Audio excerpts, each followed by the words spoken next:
Welcome everybody to Thespie Thursday. Woohoo! We have the wonderful, talented, my lovely friend Lucy Moss in the house. Crowd goes wild. Lucy, how are you? Oh, I'm all right. How are you? Yeah, not too bad. How is this lockdown 3 treating you? I'm bored. I want to go out. I want to go to the pub. I want to dance. I don't want to be in the house anymore. Me neither. I was doing so fine for the whole time, but this one's really been a test, I think. It really has.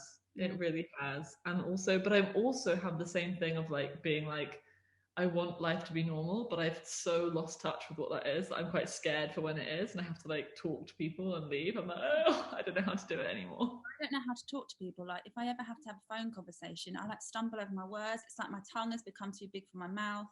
Like, I'm not very good at talking to people anymore.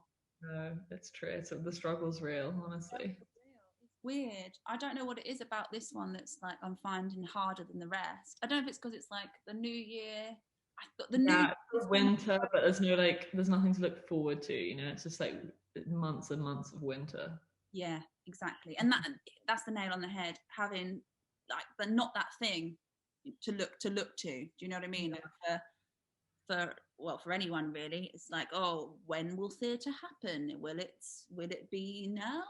We don't know, but it's all. We don't know, but we do actually, vaccines, summertime. Yeah, there's like a light at the end of the tunnel. Like that actually is. Yeah, before it was like, oh yeah, it'll be fine by autumn, and nobody had any like plan for how it would be fine. Whereas at least now there's like a plan, there's a goal. Like, no, there is. There totally is. I just had a conversation with my mum on the phone, and she was like, "Oh, they're doing so well with the vaccine." I was like, "That is really positive." I know. Such good news. I love it. So what have you learned? Like about like in this time, has there been something that you could be like, oh, do you know what, I've actually learned this about myself, or this about, like for me it's been actually quite good in a way to kind of process the last couple of years, because I feel like I never had any time to like really process what was happening. Not that I was ungrateful, because I was loving my life, but it's actually given me the space to be like, do you know what, you've done all right actually, and that was quite good. Oh, I love that for you, Amy. You? Thanks. What have I learned? I feel like, okay, there's probably like a good one and a bad one. We'll start with the bad so we can end on a high. But the bad one is that it's not the lack of time that makes me be unmotivated and lazy. Like, I'm always like, oh my god, if I had more time, I would do all this stuff. And then I have the more time and I still haven't done the stuff. So I'm like, okay, so at least I know that it's not the time that's holding me back, it's something else. What is it? Probably my own lack of motivation, all that kind of stuff, It's like, okay, so even if I was given unlimited time, I would still procrastinate for 8 hours instead of like writing the thing I'm supposed to be writing. But on the flip side, the thing that I've sort of like not necessarily like learned but like reinforced is that I really love my job. I love the writing, and me and Toby have been lucky enough to be writing together a lot because we're in a little bubble. And it's been a real gift to be like, oh, I am so lucky to be doing this, and it's such a blessing. So so that's my good one and my bad one of what I've learned. Yeah, I think that's actually quite similar to me. I'm rushing around all the time, and then you go, oh, I just wish I had some time off, just wish I could rest to get all the things done. Actually, I still wait until 5 minutes before I'm supposed to do something to be like, oh my god, I need to sort this thing out.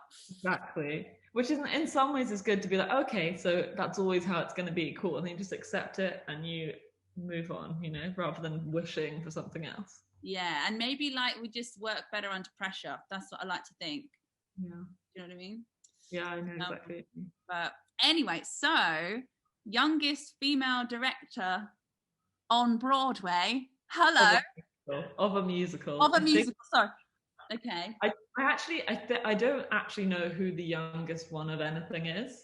No. But I think but people always say it to me as of a musical, so I don't want to sort of overshadow someone who exists. That I Google that.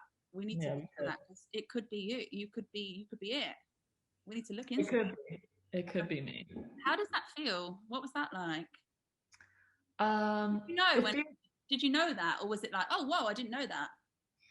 Um, I had I had a sort of thought. I was actually more thinking about writing than directing when it was happening, and then I actually found out that there are like I think 2 or 3 people who were younger than I was last year, um, writers. But I sort of was like, oh, I wonder if that's a thing, and I googled it a bit, and I was like, it wasn't there wasn't like a clear database. It was just a bit like up in the air. Right. So like this time last year, it was really like, I mean, the funny thing is about it is that like personally, I'm like, oh my God, I'm so fancy, woohoo. And then you think for like 5 seconds about why it is that me age 26 was like the youngest person when the youngest guy is like 20, was like 23 or 2. And like, there's like, probably like hundreds between 22 and 26 of boys who dress. So like at the beginning, you're like, oh, I'm so fancy. And then you like think about why it is that you're so fancy. And you're like, oh, that sucks. But it's quite nice to be like, well, hopefully somebody else is gonna like take over the record really soon. Yeah.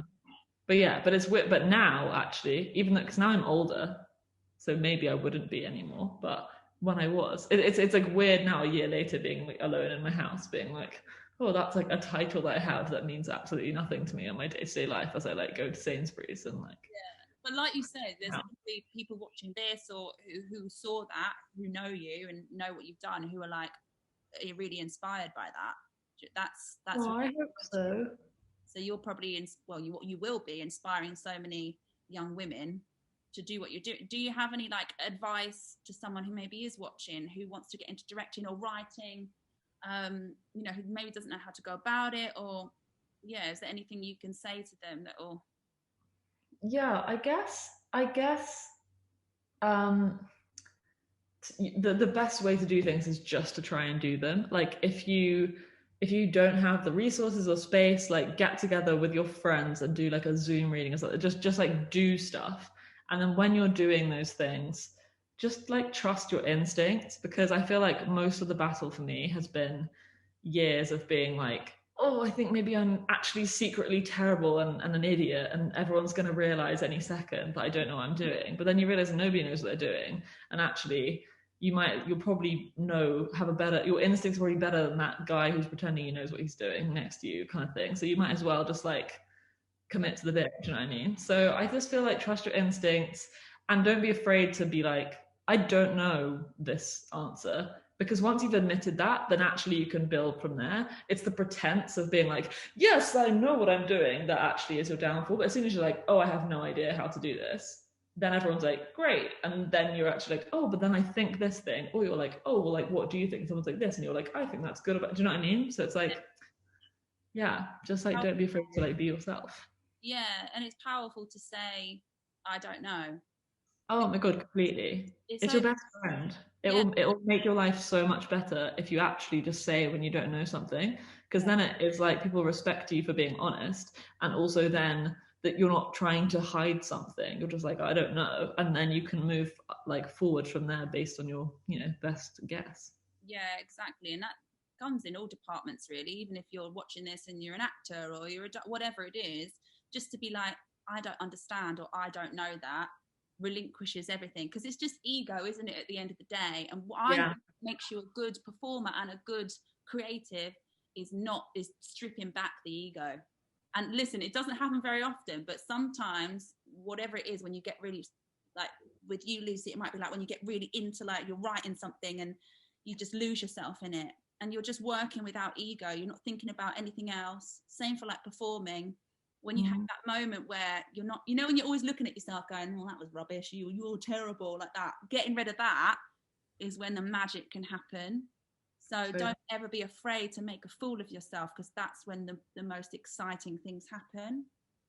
And also just when you're the most human, and when everyone around you wants to work with you the most, is when you're like, yeah, I actually have no idea. And everyone's like, great, me either. And then and then there's like a real bond, it's not like when everyone, when you're trying to sort of like have a like ego facade and you're thinking about how you come across, blah, blah, blah, then it's just like gets in the way of the work. Yeah, totally. I love that. We have to talk about Six, obviously. We must.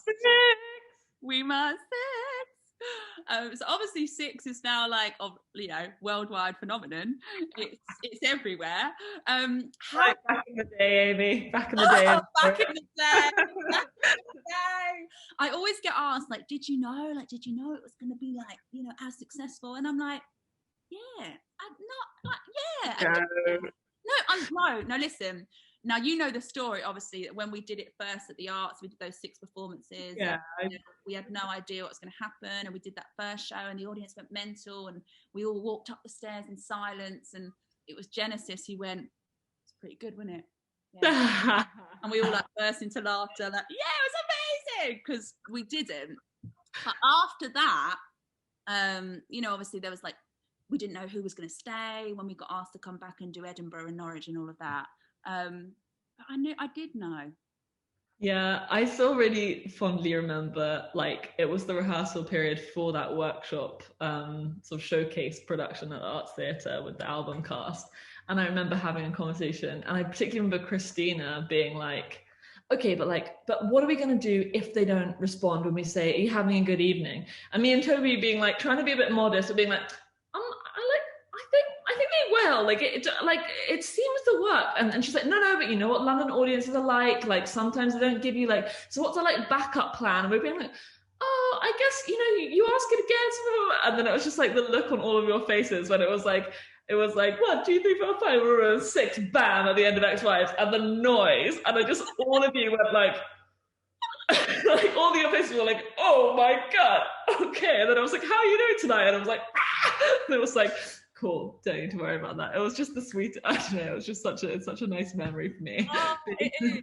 Like, the whole thing is so magical. Like I always say, it's always been a dream of mine to be in something from the beginning and to see it grow, and to it was just so cool, the whole thing. But did you know that it was going to become, well, obviously we knew it was great, but did you think it would become worldwide phenomenon? Because it is.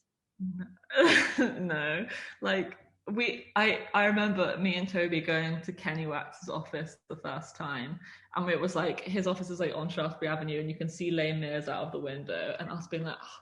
And then him being like, oh yeah, we're gonna do this thing, we've got this game plan for it for a few years, and we were like, oh, okay. But he was like, yeah, it's gonna be on the West End for 4 shows, and we were like, we've made it, this is the peak of our lives. And then we had a meeting with our lawyer later that day, and he was being like, okay, so if it goes to Broadway, these are the rights and stuff. And we were crying with laughter at him. We were being like, okay, yeah, when it goes to Broadway, John, good one, ha ha ha. Let's put it in writing that we want free merchandise, ha ha ha. And then 2 years later, we have free merchandise because we jokingly put it in a contract to the no. We were just this is a joke. It's not. It's going to go to the Arts Theatre, everyone's going to have a good time, and then we're going to have to figure out our real lives and get real jobs, being lawyers or something. Isn't that crazy? How incredible. What an incredible few years it's been for everyone, but it's changed everyone's lives. It really has. And yeah. I say all the time, it really did change my life. I know you know that already, but obviously before I met you, no one really this is awful, isn't it? But no one was banging down every door, Lucy, trying to get an audition for something. So when 6 happened, everyone's banging down my door now, but I'm literally the same person that I was. Wait, you're kidding that you were trying to get auditions. So that's Aimie Atkinson. Do they not know? What's going on? Shush. No, I'm serious. That's why I went off. I did the girl band, obviously, went on cruises for 3 years, did all of that because musicals was not happening for me. So when 6 happened, and the only reason I got my 6 audition was because of Andy Barnes, because I worked with him when I was 16, and he remembered and was like, think she'd be quite good. So that's how I had that audition. And then, yeah, my life has completely changed because of it. I'm the same person that I was, obviously, but people now take me seriously, Lucy. What is going on? I love that. They don't know that we don't know what we're doing. It's so good. Exactly, I'm just pretending. It's great. But yeah, it's been an amazing journey. But obviously, directing. Is there something? Oh, that's what I was going to ask you. So obviously, 6 has become a you know, what you said, a phenomenon. Is it like when you're putting new productions on and you're rehearsing like a new cast and stuff like that, what's the process there? Like, because you've like, is it different to how like when we did it? Like, how do you do that?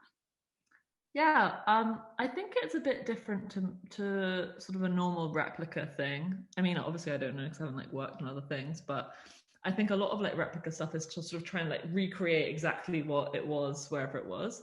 But something we really, really try and do is make sure that we kind of like have like 50% is like the character and then 50% is like the actor. And then it's about like bringing those things together and being like, okay, what bits of this character's experiences and like vibe resonate with you. And sometimes it's like the person like is the character in real life, and then sometimes they're like actually quite far from it and you have to sort of like find the middle ground. But yeah, the process is like a lot similar to honestly what it was like way back in the day when we were like students doing it, of just trying to get people to connect to the characters and to the stories and to kind of bring themselves to it and like imagine themselves as pop stars. But it is nice when you're doing like these replicas that it's not sort of being like, okay, stand there and deliver it like this. And every time I do it, I feel like I learn more about it, and like also I like learn so much from the actors when we do it together, that when I come to the sort of next one, there'll have been like a whole load of things that I've explored with an actor that I can sort of like,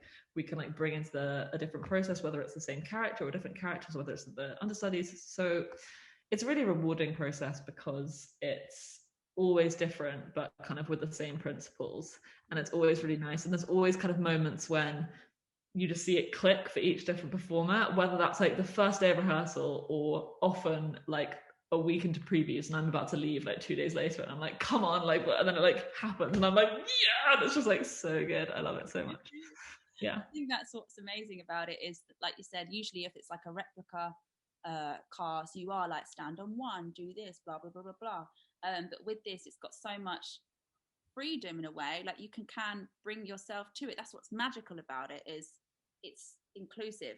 It doesn't have to be exactly the same as the last person, which again brings that magical quality because people can actually bring their heart and their soul into it, I guess, which is fabulous. But listen, we've got some funny questions now. Okay. No, not funny. They're not funny at all. Don't know why I said that. We've got, here we go. So if you wrote a jukebox musical, Lucy, yeah, whose music would it be? Okay, I was literally thinking about this not half an hour ago. No. And I don't know what the story would be, but okay, this is so specific and weird, but there's this band called Muna, Muna, and they have a song called Number One Fan. But anyway, it's this album of theirs called Saves the World, and like the storytelling in each song is like so amazing, and they're just like about like people like this like these, I think they're like women and non-binary people who are like in the band like telling their life stories. But it's so good that I like keep listening to it being like, I feel like this has to be a musical and someone's got to write it. I think it wouldn't be like a famous story. It would be like an original story about people. But like, yeah, so I think jukebox musical, Muna Saves the World album, it's got to happen. Someone put me in touch with their people. You should make it happen. If anyone watching this knows Muna's management, get me in touch with them, because this is oh, listen, if you rocked up in anyone's inbox going, listen, I want to put your music into a musical, they'd be like, sure, absolutely do it. You should totally do that.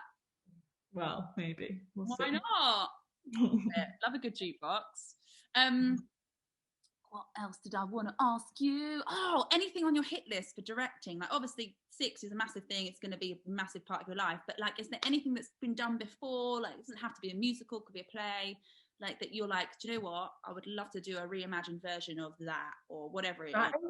So funny. There's so many things that are on my hit list in terms of, like, people to work with and a lot of, like, original stuff. But the things that are, like, non-original, my 2 like dream things to do, and I was so close. I was about to do a workshop at this drama school like in like March of last year before the whole pandemic thing happened. I don't know if you heard about it, but basically it was a gender flipped version of Guys and Dolls called Dolls and Guys, which was gonna, but not like gender fit, like a drag version. So it would be like everybody was like who would be playing someone of a different gender, and it would just be this like stupid like Dolls and Guys version of it, which I'm obsessed with because it's the best musical ever, and also but like deeply problematic in its gender politics. Yes. And then the other one would be Sweeney Todd. Yeah. And I'd want like set it maybe in Essex. Yes. Love that. So, yeah. Those are my 2 hit list things.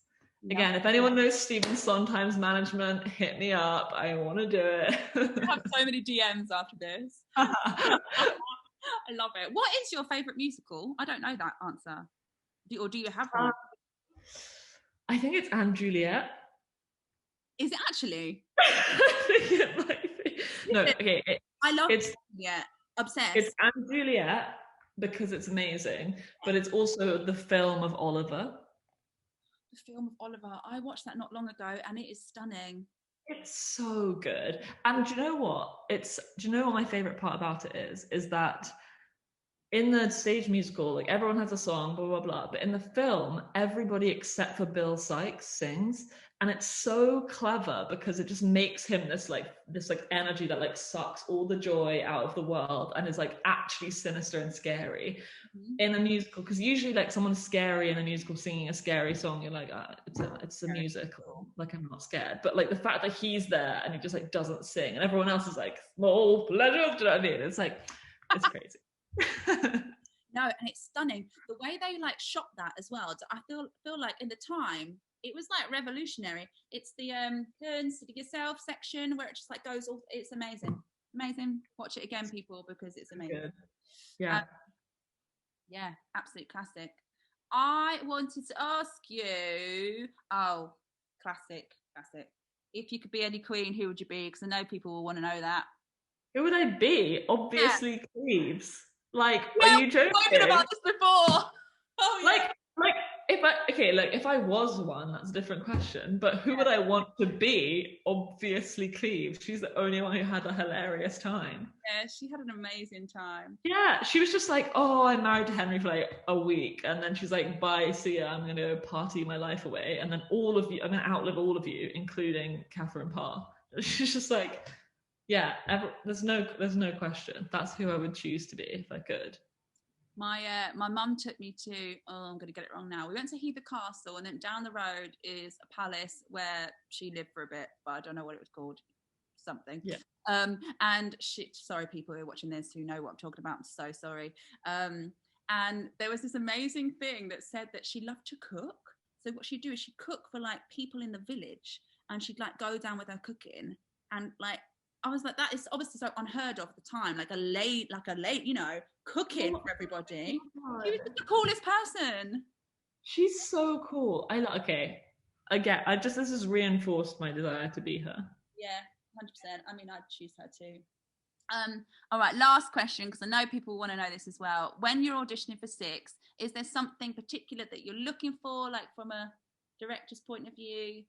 What is it? I always think like you just got to be yourself and, you know, go in there and give it your best shot. But is there something that you really look for? Well, I think you're right. It is being yourself, but not in that way of being like, oh my God, try your best. Like it's in the way of like, as I've said, like with another musical, like people are looking for like a certain thing, like blah, blah, blah. Whereas with Six, all we're looking for is somebody who's going to be able to bring themselves to it and is going to like, and everybody who's auditioning obviously knows that they have like a good enough voice and are enough of a performer to like, if you know, to sell them to sell their like persona at like a concert, right? Like I'm sure every single person who auditions for Six will have like done some kind of concert at some point, whether it's like at your school or your uni or like your own thing, right? And it's like all I need to see is that you'll be able to like, you know, imagine yourself as that pop star that I'm sure you want to be. And like that's literally it. So it's like, it's not like, oh God, well, like I heard that like Millie sang Edge of Glory at her thing, so everyone's got to sing Lady Gaga. It's not at all. It's just like whatever you think is like you, and whether that's like you're like, I'm a big star, laid back and a bit of a secret power, secret weapon, like whatever it is, like you just have to be yourself. And just like, and also like maybe like a third of it is like who you are when you're singing. 2/3 of it is like who you are when you come in the room and when you're chatting and when you're hanging around, because like honestly, people on the panel are looking at having to work with you for a long time, so they probably just want you to be fun and nice. So be fun and nice as well. Absolutely. And I think like you probably already know this, but not you, Luce, but people who are watching, like they want you to do well. I think that was something that they don't want you to go in there and crack on the note and fall apart. They want you to come in and go, wow, that's it. So never ever feel like there's like a status thing going on. And what was so nice about Lucy and Toby, which everyone knows the story, but you were so like welcoming. The whole process is lovely.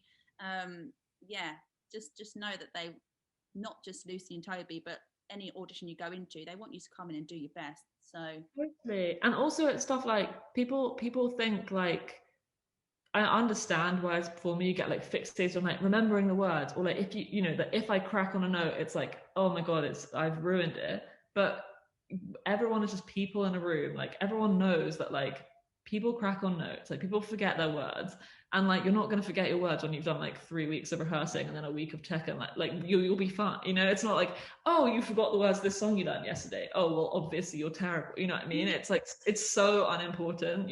It's just about like the vibes you're giving, and you crack on a note, everyone's like, oh yeah, that happens. Do you know what I mean? I crack on every note, don't worry, it's all good. Yeah, exactly. Exactly. Lucy Moss, yeah, exactly. Thespie Thursday, everyone. Lucy Moss, just thank you so much. I love you. I love you too. Yeah, thank you for coming on board today. Woohoo! Yeah.